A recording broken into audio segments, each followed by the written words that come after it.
Olá, um bom dia para você. Entrando no ar pela Futuro FM, o programa HCI Saúde.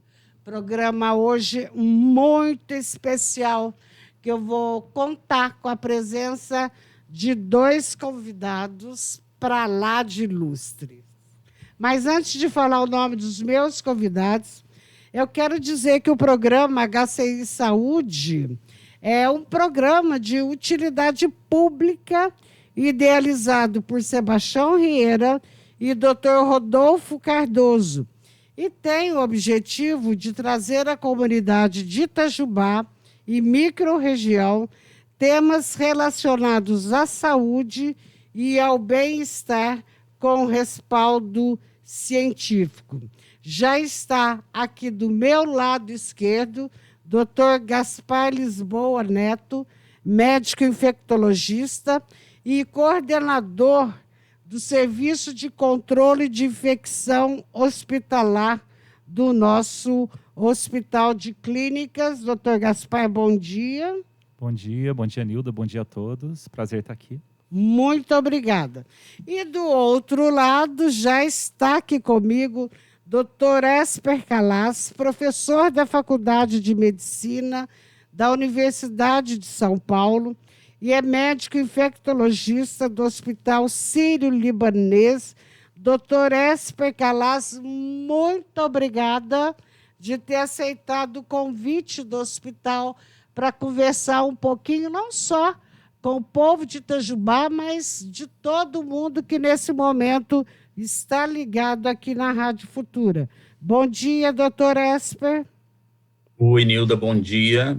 Bom dia, Gaspar, meu colega de trabalho. É um prazer falar com você e aos ouvintes da rádio. Muito bem, Bom dia, doutor. Esper. Prazer imenso mesmo. Sua agenda é uma loucura e abrir esse espaço para nós é muito importante. Ô, doutor Esper, cada vez mais a gente vê crescer, falar sobre esse tema, o tratamento precoce, que, na opinião de muitos, eu imagino que na sua principalmente, essa desinformação que existe do tratamento precoce contra a Covid-19, eu queria que o senhor falasse para nós sobre isso, tratamento precoce. Nilda, esse começou já com um tema bastante que dá muita discussão, não é mesmo? Muito. Mas eu queria só deixar claro para todo mundo que a intenção de abordar esse assunto é fundamentalmente porque todos nós, médicos, especialistas que lidam com o assunto, temos estudado essa doença desde que ela chegou. E a busca aqui é tentar ajudar o máximo possível os nossos pacientes.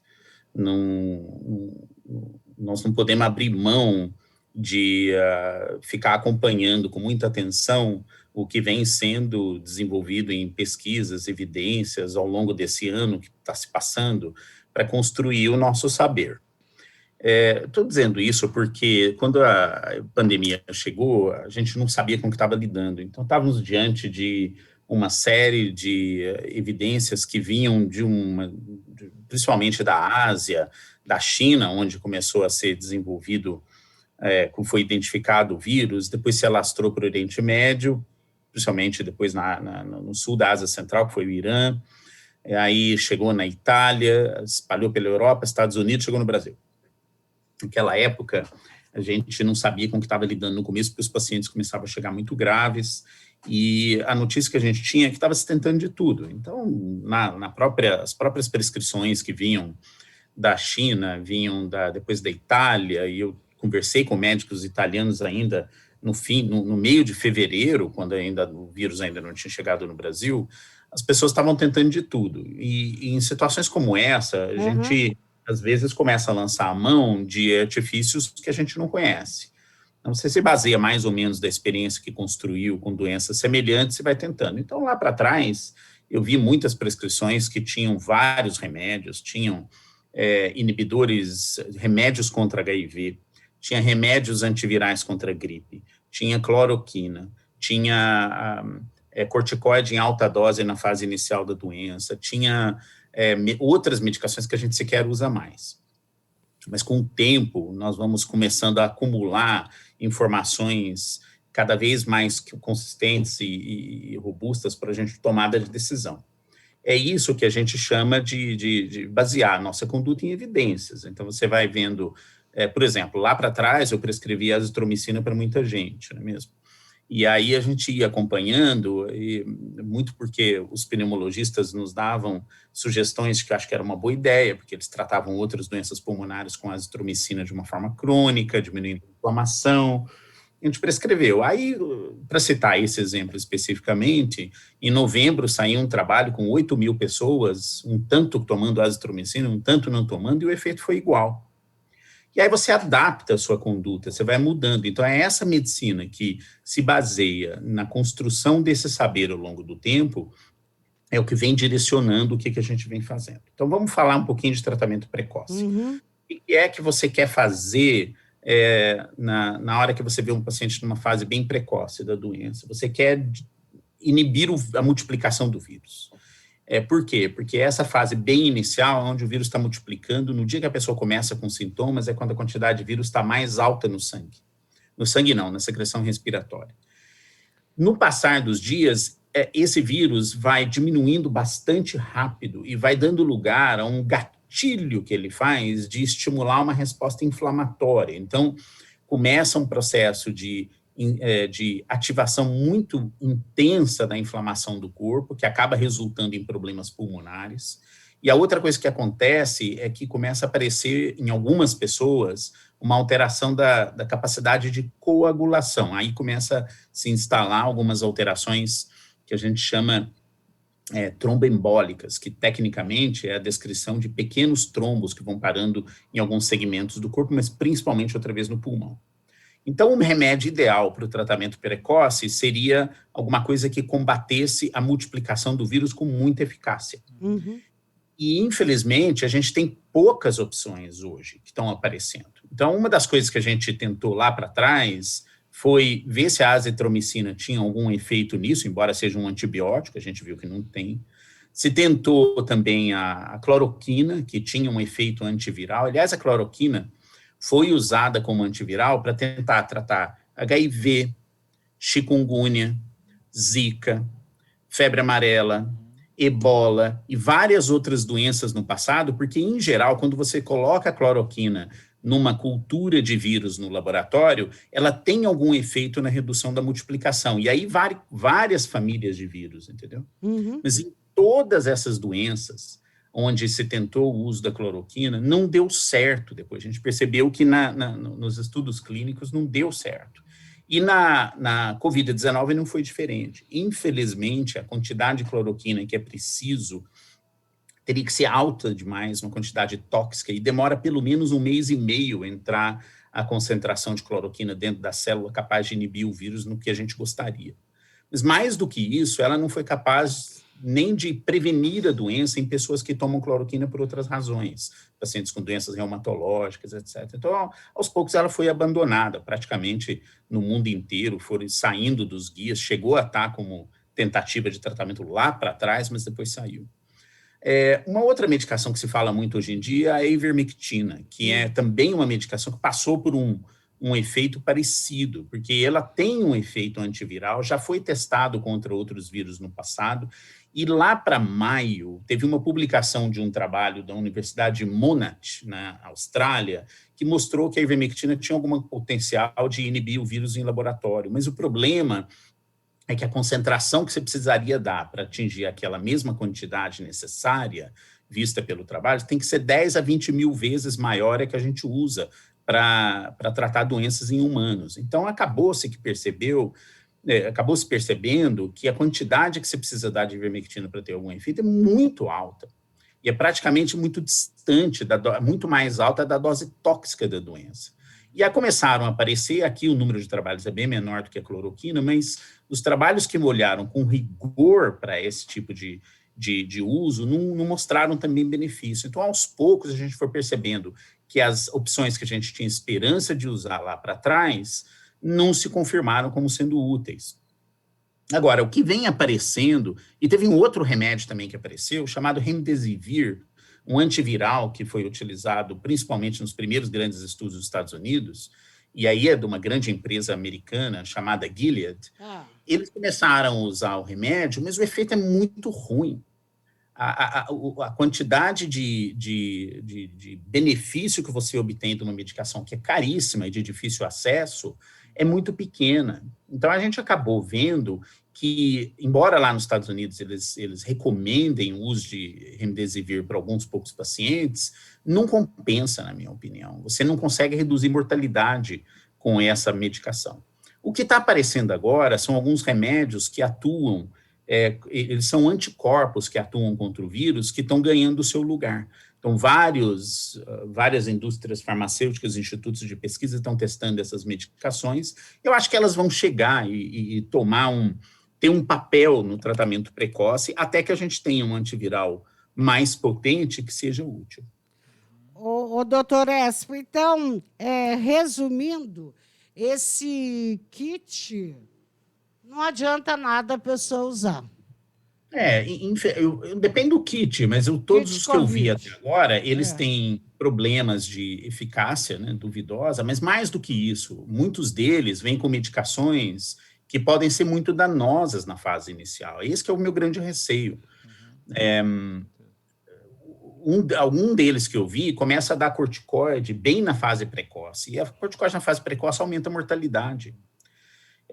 Ele solta a multiplicação do vírus e o gatilho que ele precisa para desencadear aquela fase inflamatória e de hipercoagulação é muito rápido. Então, infelizmente, a pessoa pode ter um dano muito grande de início dessas medicações, além dos efeitos colaterais. As pessoas têm náusea, têm dor de estômago, diarreia com alguns desses medicamentos. Então, a gente não adianta ficar dando esse negócio que a gente chama de polifarmácia, que a gente não tem uma evidência clara, porque isso acaba dificultando o tratamento da pessoa. E é bom, doutor Esper, o senhor deixar isso bem claro, porque a gente fica sabendo que há famílias comprando 20 caixas de ivermectina, doutor? Ivermectina, o que me deixou assustada. Então, é muito bom ouvir essa sua fala. Até parece que essa medicação ela virou até uma causa política, porque uns têm que tomar, outros não têm que tomar. O senhor sente isso, doutor? E quem está com a cabeça feita vai tomar mesmo? Já todo mundo tem a liberdade de fazer o que quiser com o seu corpo. Verdade. Pode tirar essa liberdade das pessoas. É claro que eu vejo que tem uma contaminação política, mas eu quero deixar bem claro para todo mundo que está escutando que aqui o debate é puramente técnico. Não tem nenhum interesse político, a gente não acha que deva ter interferência. Eu acho que quem tem que decidir essas questões e debater isso com profundidade são as pessoas que estão principalmente cuidando dos pacientes na linha de frente. Então, por exemplo, o Gaspar, que está aqui, vê dezenas de pacientes todos os dias. Então, ele sabe o que a gente observa nos pacientes. Por exemplo, uma dessas coisas que a gente notou num levantamento que foi feito em alguns locais, no UTI de Curitiba foi assim, 52% dos pacientes entubados por Covid-19 já tinham usado o kit de tratamento precoce que continha ivermectina, muitos deles cloroquina, essas coisas. Exatamente. Então, tem vários exemplos que levam à conclusão que, infelizmente, muitas dessas medicações não trazem benefício, mas que as melhores pessoas para a gente conversar é quem está vendo o paciente grave todos os dias, para saber qual é a percepção desse tratamento no dia a dia. Ô, doutor Esper, podemos considerar, então, essas medicações, elas podem ser fatal? Não entendi, Nilda. Esse kit COVID pode ser fatal tomando dessa maneira exagerada, como a gente está vendo? Não, é mais raro isso. Felizmente, é mais raro isso acontecer, né? Porque Por exemplo, teve um caso que a gente acompanhou aqui na USP de uma moça que estava tomando ivermectina há muito tempo. Ela teve uma atrofia de vias biliares e teve que ir para transplante de fígado. Nossa. Mas, felizmente, isso é uma coisa muito rara. A maioria desses remédios trazem menos efeito colateral. Quer dizer, é claro que tem alguns que, principalmente de pessoas de muita idade, a cloroquina pode dar alterações do ritmo cardíaco, a azitromicina pode precipitar infarto, a ivermectina pode dar também alterações de função hepática. Elas praticamente dobram a chance dos efeitos colaterais mais graves, mas que, como eles são relativamente raros, as pessoas, no dia a dia, tratando 10 pessoas, 15 pessoas, 50 pessoas, não tem número suficiente para notar esse efeito. Agora, veja, tem um princípio em medicina que a gente fala assim, é melhor não fazer o mal. Então, vem do latim, de uma frase chamada primum non nocere, que quando você não sabe se uma medicação funciona, é preferível a gente usar medicações que a gente tenha um efeito bem demonstrado do que fazer isso só porque acha que vai dar certo. Tá certo. Foi achando que vai dar certo que a medicina do século XIX, durante 100 anos, fazia sangria e laxante para as doenças. E isso era a experiência dos médicos na época. Eles falavam, não, isso aí está dando certo, que alguns pacientes melhoram. Muitas dessas, eu estou achando que está dando certo na minha experiência. Mas o que é mais importante é observar esses estudos científicos mais cuidadosos para a gente tomar as decisões que mais vão beneficiar os pacientes. Ô, doutor Esper, eu queria que o senhor falasse para nós também da sua participação na pesquisa da vacina a Coronavac, porque quando saiu o resultado que era uma vacina que realmente correspondia, de ver a cena dos médicos comemorando, eu fiquei tão emocionada que eu chorei. Eu imagino o senhor diante disso tudo. Conta para nós um pouquinho dessa sua emoção, doutor Esper. Quando começou a história da Coronavac, foi em maio que o Butantan começou a fazer algumas negociações com a Sinovac, que é a produção da vacina. Havia um número muito pequeno de candidatos de vacina que estavam indo para estudos clínicos. E eles acabaram decidindo por tocar essa parceria à frente, porque havia a possibilidade de transferir a tecnologia para o Instituto Butantan e começar a fazer a vacina aqui mais rápido. E essa decisão acabou sendo acertada. Quando a gente começou a bolar o projeto de pesquisa junto com o Butantan, foi colocado na rua o projeto com 16 centros, terminamos a fase de coleta de informações de cerca de 12.500 voluntários até o fim de novembro, comecinho de dezembro, e os resultados preliminares foram divulgados na primeira semana de janeiro. E acabou resultando no licenciamento emergencial pela Anvisa, o que vem fazendo com que a vacina seja empregada aqui no Brasil. É claro que quando a gente viu a emoção das pessoas sendo vacinadas, logo no dia, 2 dias depois do anúncio do resultado e da aprovação emergencial pela Anvisa, a gente fica muito emocionado, porque são poucas as pesquisas que a gente faz na vida que acabam resultando num benefício direto para as pessoas, e essa foi uma delas. Perdão, doutor, te cortei. Então, a gente tem hoje uma demonstração aqui, eu estava vendo antes dessa reunião, no comitê de contingência aqui da Secretaria de Saúde do Estado de São Paulo, que eu faço parte, a gente está vendo que o número de casos de Covid-19 que são internados em UTI em pessoas acima de 90 anos, que foi o primeiro grupo que recebeu a vacina, caiu pela metade. E enquanto que todas as faixas etárias que ainda não receberam ainda está subindo, infelizmente, nessa onda que está em crescimento no Brasil. O que mostra que, de fato, inclusive nas pessoas de muita idade, há um indício indireto que a vacina tem um efeito muito bom. A gente está conseguindo reduzir a carga da doença, especialmente para os serviços de saúde que lidam com pacientes críticos. Ô, doutor Esper, a eficácia da vacina chega a 100% de todas elas? Não, nenhuma vacina é 100% eficaz, Nilda, porque a gente, mesmo as melhores vacinas que a gente tem, E a gente não sabe ainda duas coisas. Qual que é a medida de eficácia para pessoas de muita idade, porque o estudo da Coronavac não teve números suficientes. Qual que é a expectativa de eficácia para doença muito grave, porque o número de casos no estudo foi pequeno, e qual que é a durabilidade. A gente sabe que existe a proteção contra a doença grave que a gente está vendo nas avaliações de efetividade da vacina aqui nos números do estado de São Paulo, mas a gente não sabe a gente não tem a resposta se as pessoas vão ter que receber reforços da vacina mais para adiante.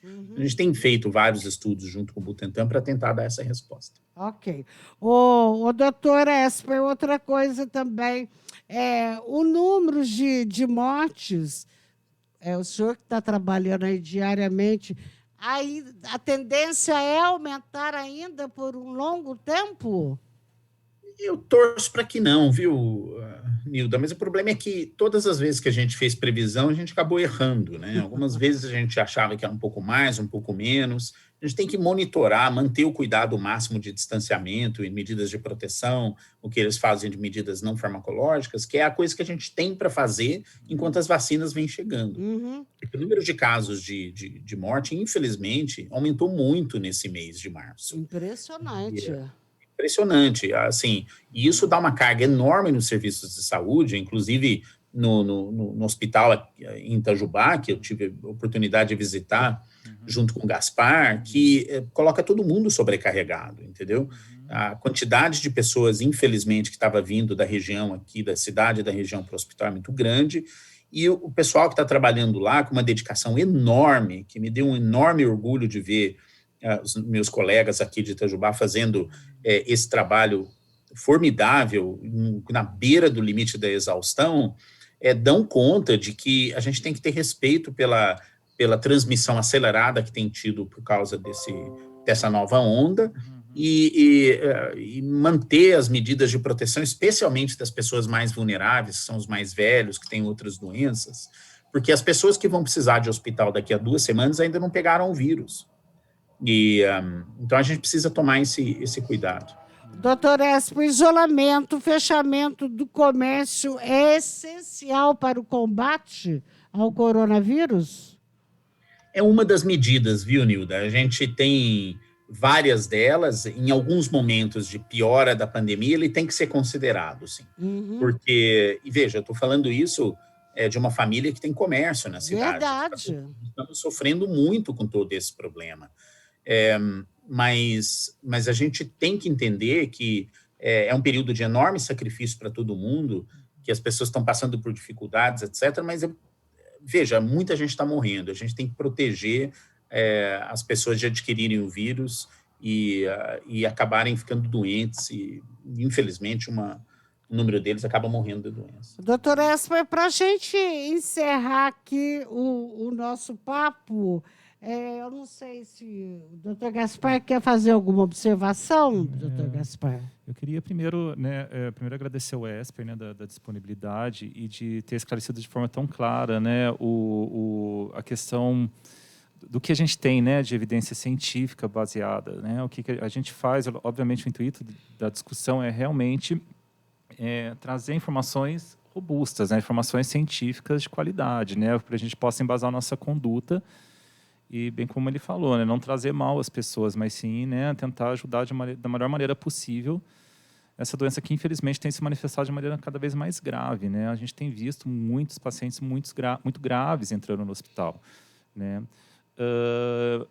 Eu só acrescentaria, né, na verdade, assim, em relação à parte do tratamento, né, precoce que foi discutido, né, talvez o Esper possa comentar melhor, em relação à parte também de prevenção, né, que esses tratamentos também a gente não tem nenhuma evidência que o uso de ivermectina, enfim, possa atuar na prevenção da Covid, né, isso a gente sabe que até está relacionada com a não aderência, né, dessas pessoas às medidas não farmacológicas, né, que é a questão do uso de máscara, distanciamento social, higiene de mãos e ambientes, né, aerados, né, não aglomerados, né, isso são as principais, né, ações, né, importantes relacionadas à prevenção da doença. Eu queria só perguntar para o Esper, né, aproveitando que ele está aqui, em relação ao que ele tem assim, para a gente de informação, Esper, em relação ao impacto. Né, uma coisa que me perguntam muito de variantes, né, de variantes virais na evolução da doença, né, em relação ao que a gente está vendo de gravidade, em relação ao que a gente está vendo mesmo de mortalidade, né, e o que ele tem visto em relação à parte das variantes. Oi, Gaspar. Eu acho que a gente tem evidência suficiente para dizer que as variantes aumentam a transmissibilidade. Então, na Inglaterra, aquela variante B117, que já está circulando aqui pelo Brasil, aumentou em 50% a 70% a chance de transmitir. A variante P1, que é a que circula por aqui, e aqui em São Paulo, nós temos aproximadamente 70% dos vírus agora são dessa variante P1. Primeiro foi identificado em Manaus e já está circulando por todo o Sudeste, região sul do país, etc. Nós não sabemos exatamente qual que é o aumento proporcional de transmissibilidade, mas aumenta também. Sobre a doença ser mais grave com essa variante, a gente não tem informação precisa. O que a gente viu aqui foi um aumento do número de internações de pessoas acima de 40 anos e acima de 50 anos, de 40, 50, 50, 60. E proporcionalmente eles aumentaram, mas aqui também tem uma queda progressiva do número de casos que estão internando das pessoas mais velhas que estão recebendo a vacina. Então, o que você faz é que você puxa a média um pouco para baixo. Esse aumento ainda é muito inicial, mas então não dá para bater o martelo que a doença agora ela é mais agressiva, muito mais agressiva em jovens. Alguns especialistas estão sugerindo que ela está pegando formas mais graves em jovens, mas esse efeito deve ser, se existe, ele é parcial, Gaspar, não acho que é tão intenso ao ponto da gente ter uma nova doença. Entendi. É uma doença que aumentou tanto o número de gente infectada que a base da distribuição etária pegou pessoas mais jovens dessa vez. Ok, o doutor Esper, são várias as perguntas aqui, não tem como fazer essas perguntas, mas eu vou fechar com uma aqui do presidente da OAB de Itajubá e aqui da nossa região. Deixa eu pegar aqui. Bom dia, doutor Esper. Gostaria de parabenizar os médicos entrevistados pela dedicação em combater essa doença e a desinformação instalada em nossa cidade pelos poderes. É uma pena. O secretário não está aqui, mas ele vai estar. E gostaria também de deixar registrado o orgulho que eu tenho de saber que o doutor Esper Calas é itajubense e é referência no Brasil e no mundo. Alexandre Macelli enviando esse abraço.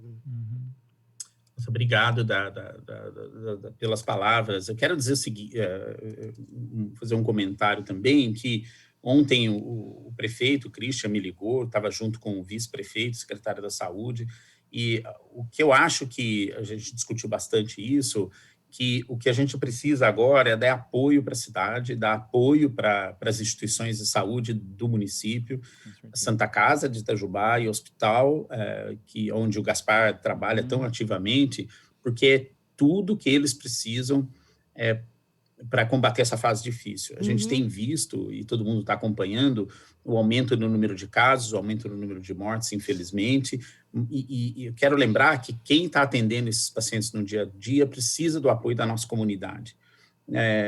O prefeito manifestou a sua grande preocupação com isso e redobrou o seu compromisso de apoio nessa fala que eu tive com ele. Eu fiquei muito orgulhoso dessa postura dele, do vice-prefeito também, em dar o apoio que o hospital precisa. E lembrem-se disso, todo mundo que estiver escutando, que esses profissionais, enfermeiras, fisioterapeutas, farmacêuticos, técnicos de enfermagem, médicos, estão dando tudo o que eles podem para atender os pacientes que estão lá.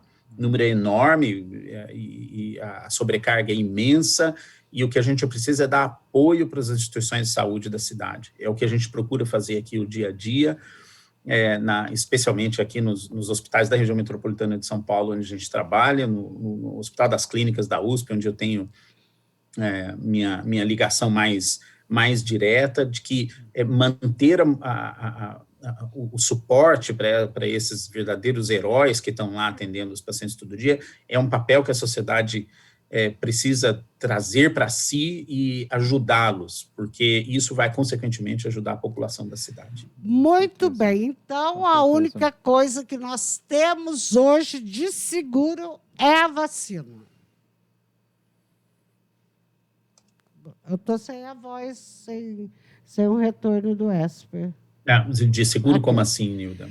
Hoje, o que realmente é seguro, é indicado, é a vacina. Assim, as medidas de distanciamento, as medidas de proteção, uso de máscaras, higiene das mãos, diminuir as aglomerações, aquele churrasco que todo mundo acha que não, é só um churrasquinho para 10 pessoas. Não, é ali que tem as principais cadeias de transmissão. Procurar fazer o diagnóstico rápido, na medida usando os testes, quanto mais rápido o teste ficar pronto, melhor, e procurar assistência médica numa fase precoce para poder identificar aqueles pacientes que precisam de assistência mais cuidadosa, achar o momento correto de dar corticoides, de dar anticoagulantes e de ir para o hospital quando preciso. E, finalmente, como você bem salientou, na hora que a gente tiver vacinas em grande quantidade para ter uma cobertura vacinal da população maior, melhor vai ser a situação da região onde a gente estiver. Ok. Doutor Esper, mais uma vez, em nome do Hospital de Clínicas de Itajubá, os itajubenses estão aqui manifestando todo o carinho, todo o respeito que eles têm pelo senhor, e como eu brinco muito com a sua mãe, a Meire, eu falo assim, eita mineirinho porreta. Muito obrigada, doutor. Um abraço final para o Gaspar, de quem eu admiro muito, meu colega, a você, ao Rodolfo, que vem trabalhando na coordenação das atividades do hospital, o Gabriel, que também esteve lado a lado com a gente durante essas visitas, e a gente tem trabalhado enormemente lá no Hospital Dr. Gabriel, e prefeito da cidade, Christian, e o vice-prefeito Nilo, todo o apoio que vocês precisarem, é um enorme prazer e poder ajudar a minha cidade que eu tanto amo. Muito bem, um abraço, doutor. Obrigado, Esper, muito um abraço, viu? Obrigado, viu? Pronto, cortou já com o doutor Esper? Ok, então, Matheus, só coloca um sonzinho base, que agora eu vou pegar ele aqui, olha. Estou à disposição. Doutor Gaspar, vou pegar o doutor Gaspar para a gente falar da situação aqui de Itajubá. Você põe só um sonzinho baixinho para eu poder sair, Matheus? Sair rapidinho aqui do ar. Já estou de volta, hein? Desliga não.